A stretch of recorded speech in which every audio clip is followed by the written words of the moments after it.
The day my neighbor showed up at my fence carrying a grocery bag full of dead birds, I honestly thought she was about to accuse my cat of something. Instead, she looked straight at me, held the bag up like evidence in a courtroom, and said, "You need to stop whatever you're putting in your garden before somebody gets hurt." For a second, I just stood there with dirt on my hands and a tomato plant hanging halfway out of a pot, trying to figure out whether I had missed an entire conversation somewhere. My name is Claire Bennett, and at the time, gardening was pretty much my therapy. I lived in a quiet neighborhood outside Cedar Ridge, Oregon, in a small house with a backyard that wasn't impressive by most standards, but it was mine. Every raised bed, every tomato vine, every stubborn pepper plant that refused to cooperate had been built with my own hands after a rough divorce a few years earlier. So hearing someone accuse me of poisoning animals felt so ridiculous that I almost laughed. Almost. The problem was that my neighbor, Rachel Morgan, wasn't joking. Her face looked pale, exhausted, and genuinely scared. "6 this morning," she said. "That's 6 birds. Last Sunday it was 4. The week before that it was 3. They're all ending up along this fence." She pointed toward the narrow stretch of property separating our yards. "My kids found them again." That last part hit differently. Rachel had 2 young boys, 8 and 10 years old, and they practically lived outside during weekends. If they were finding dead animals every week, I understood why she was upset. I set my gardening gloves down and walked closer. "Rachel, I don't use poison. I don't even use chemical fertilizer."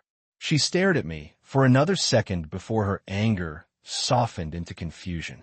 "Then what is happening?" Honestly, I didn't know. But standing there looking into that bag, seeing those small, lifeless birds piled together, I felt something twist in my stomach because there was something I hadn't told her. About 2 weeks earlier, I had found 3 dead sparrows near my vegetable beds. Then a few days later, I found another pair near the fence. At the time, I convinced myself they had flown into a window or gotten sick. Weird things happen in nature, right? But now, hearing Rachel describe the pattern, I realized I had been lying to myself because deep down I knew it wasn't normal. We spent the next 20 minutes walking the fence line together. The farther we went, the stranger things became. About halfway down the property line, the grass looked different. Small brown patches appeared every few feet, almost like someone had poured something directly onto the ground. I crouched down and touched one area. My fingers immediately picked up a sticky residue. Then I smelled it. Sharp. Chemical. The kind of smell that instantly tells your brain to stay away. I looked up at Rachel. "This isn't coming from my garden." She swallowed hard. "Then where is it coming from?" I wish I had an answer. The truth was, that moment was the first time I genuinely felt scared. Not annoyed. Not confused. Scared. Because chemicals don't magically appear in the exact same location week after week. Somebody had to be putting them there. Deliberately. Rachel crossed her arms and glanced toward the woods behind our properties. "You think somebody's doing this on purpose?" I followed her gaze. The tree line sat maybe 50 yards behind our yards, thick enough that you couldn't see much beyond the first row of trunks. During the day, it looked peaceful. At that moment, it looked like the perfect place for someone who didn't want to be seen. "I think somebody's doing something," I said quietly. "I just don't know why." Rachel didn't answer right away. Finally, she looked back toward her house. "My boys are afraid to play outside now." That bothered me more than I expected. Maybe because I remembered what it felt like growing up believing your backyard was supposed to be safe. Maybe because whoever was doing this clearly didn't care who got hurt. Before we separated, I suggested calling the police non-emergency line. Rachel agreed immediately. Less than an hour later, Officer Melissa Grant arrived. She listened carefully, collected soil samples, photographed the dead grass, and spent nearly 15 minutes examining the fence itself. Then she stopped suddenly. "Well," she said, "that's interesting." Rachel and I walked over. Officer Grant pointed toward a narrow gap between 2 fence boards. It was barely noticeable unless you were looking for it. The wood around the opening looked scraped and slightly discolored. "See this?" she asked. "Somebody's been forcing these boards apart repeatedly." My heartbeat sped up. "Meaning?" She looked directly at us. "Meaning somebody may not be entering your yards at all. They may be standing on the other side and reaching through." For a second, nobody spoke. Then a cold chill crawled up my spine because suddenly the whole situation felt different, more intentional, more personal. And as Officer Grant continued examining the fence, I couldn't shake the feeling that whoever was doing this wasn't targeting birds at all. The birds were simply getting in the way of something much darker. Officer Grant's comment stayed with me long after she left that afternoon. The birds were one thing. The chemical residue was another. But the idea that someone had been standing behind our properties, hidden in the darkness, returning over and over again to the exact same location without either of us noticing, that was the part one couldn't shake. That night, I barely slept. Every little sound outside made me glance toward the window. Around 2 in the morning, I found myself standing in the kitchen, holding a mug of coffee I wasn't even drinking, staring into my backyard like somehow the darkness would explain itself if I looked hard enough. It didn't. The next few days passed quietly, at least on the surface. Officer Grant called to tell us preliminary testing confirmed pesticide contamination. Not the kind homeowners normally buy from garden centers either. This was commercial-grade stuff, significantly stronger than anything either Rachel or I would reasonably have access to. That should have made me feel better because it proved I wasn't responsible, but somehow it had the opposite effect. If anything, it made the situation feel more deliberate, more calculated. Rachel and I started talking almost daily after that. Before all this happened, we'd been friendly neighbors, the kind who waved while getting the mail or chatted for a few minutes while mowing lawns. Now we were practically running a joint investigation. Every morning, one of us checked the fence line. Every evening we'd text if we noticed anything unusual. Nothing happened for nearly a week, and slowly I started convincing myself maybe whoever had been doing it got scared off after seeing the police. Then Saturday arrived. Around 8 that morning my phone rang. Rachel. The moment I answered I knew something was wrong. Claire, she said, her voice shaking. There are more. I was in my backyard less than 2 minutes later. 3 birds this time. Same area. Same chemical smell. Same patches of dying grass. Whoever was responsible had returned less than a week after a police investigation. Standing there, looking at those birds, I felt something shift inside me. Up until then, I had been treating the situation like a mystery. Suddenly it felt personal. Whoever this was wasn't worried about getting caught. They were confident, maybe even arrogant. Later that afternoon, Officer Grant came back. After examining the area, she asked a question that ended up changing everything. Do either of you have cameras facing the backyard? I shook my head immediately. Rachel froze for a second before her eyes widened. Actually, yes. A month earlier, she'd installed a security camera after a package theft incident. The camera wasn't pointed directly at the fence, but part of the backyard tree line were visible. For the first time in days, I felt a spark of hope. We spent almost 3 hours inside Rachel's dining room reviewing footage.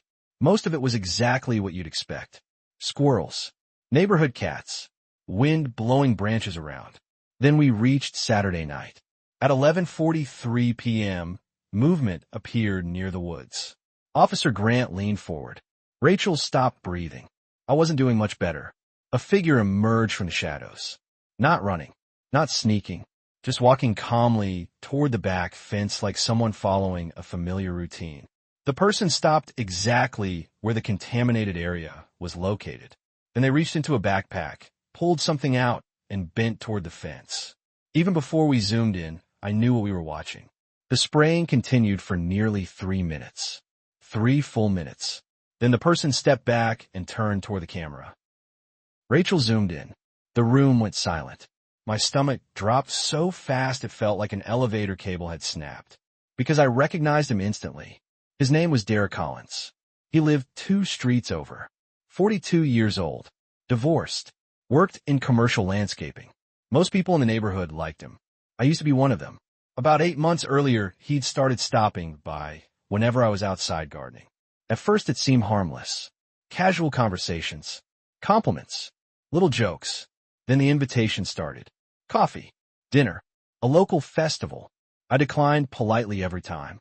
Eventually he stopped asking, but the friendliness disappeared too. Looking back, I should have paid closer attention to the change. The first weird incident happened maybe 3 weeks after I turned him down for the last time. My garden hose was sliced clean through. I assumed it was vandalism. Then several pepper plants were crushed one morning. Again, I dismissed it. Annoying, but not alarming. A few weeks later, someone scattered nails across my driveway. Looking back now, the pattern was embarrassingly obvious. At the time, I never connected the incidents because, frankly, I didn't want to believe a grown man would react that way to rejection. Yet there he was on the screen. Clear as day. Rachel broke the silence first. Please tell me that's not who I think it is. I couldn't. Officer Grant paused the footage. You know him? She asked. I nodded slowly. Unfortunately, the expression on her face changed immediately. Tell me everything. So I did.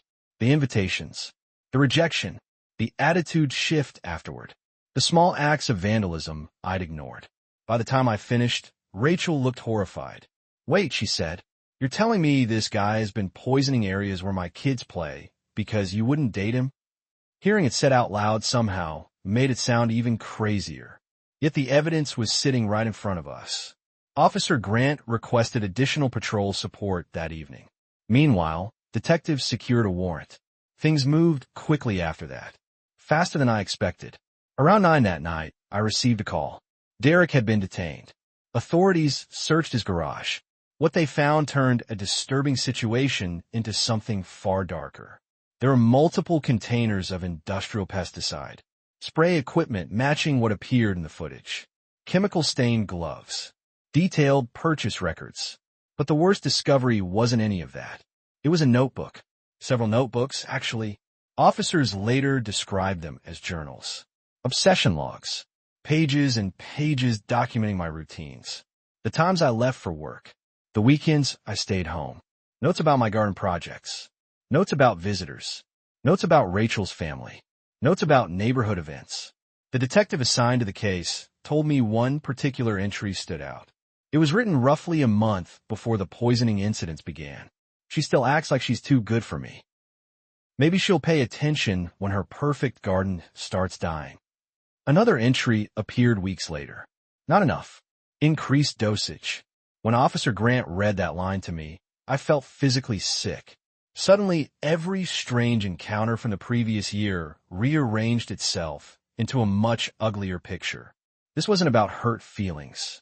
It wasn't about embarrassment. It wasn't even about revenge anymore. It was obsession. Derek wasn't trying to damage property. He was trying to control how I felt, control what I noticed, control how safe I felt in my own home. And somewhere along the way, he stopped caring who else got caught in the crossfire. The next morning, local news stations started calling. Neighbors started talking. People were shocked, not because of what happened, but because of who did it. Derek had spent years building an image as the friendly guy everyone trusted, the helpful neighbor, the dependable contractor, the man who always smiled at community events. Yet behind that image was someone secretly spending months escalating a private grudge. As investigators continued building the case, one question kept bothering me. If Rachel hadn't found those birds, if she hadn't confronted me that morning, how much further would he have gone? That question stayed with me for months because the truth is, nobody ever gave a clear answer. Investigators could explain what Derek had done. They could show the evidence. They could build a timeline. But nobody could fully explain where the line had been crossed inside his head. The moment disappointment turned into resentment, and resentment slowly transformed into obsession. The case moved through the court system faster than I expected, because once the evidence was presented, there wasn't much room for argument. The security footage alone was devastating. The chemical testing matched substances found in his garage. The journals connected everything together. And perhaps most damaging of all, several neighbors came forward with stories of their own. Nothing as serious as what happened to Rachel and me, but enough to establish a pattern. Angry outbursts, strange confrontations, boundary issues people had brushed aside for years because they seemed too small to report. Sitting in that courtroom was one of the strangest experiences of my life. Derek looked completely different from the man I remembered. Smaller somehow, not physically but emotionally. The confidence was gone. The charm was gone. The easy smile he always carried around the neighborhood had disappeared. For months he had occupied so much space in my mind that seeing him sitting quietly at the defense table felt almost surreal. like meeting the final villain in a movie and realizing he's just another flawed human being underneath all the damage he caused. When the prosecution presented excerpts from his journals, the room became very quiet. Rachel sat beside me. At one point, she reached over and squeezed my hand. One entry described how frustrated he felt when I ignored him. Another complained about seeing me spend time with friends. Another focused on my garden as if it represented something he needed to destroy. Reading those words out loud stripped away every excuse. This wasn't a misunderstanding. It wasn't heartbreak. It wasn't loneliness. It was entitlement wrapped inside obsession. Eventually, Derek accepted a plea agreement. He received a prison sentence, probation afterward, mandatory psychological treatment, restitution payments, and permanent restrictions preventing contact with both me and Rachel's family. When the judge delivered the sentence, I expected to feel victorious. Instead, I mostly felt tired. Relieved, yes. Grateful, absolutely. But victorious? Not really.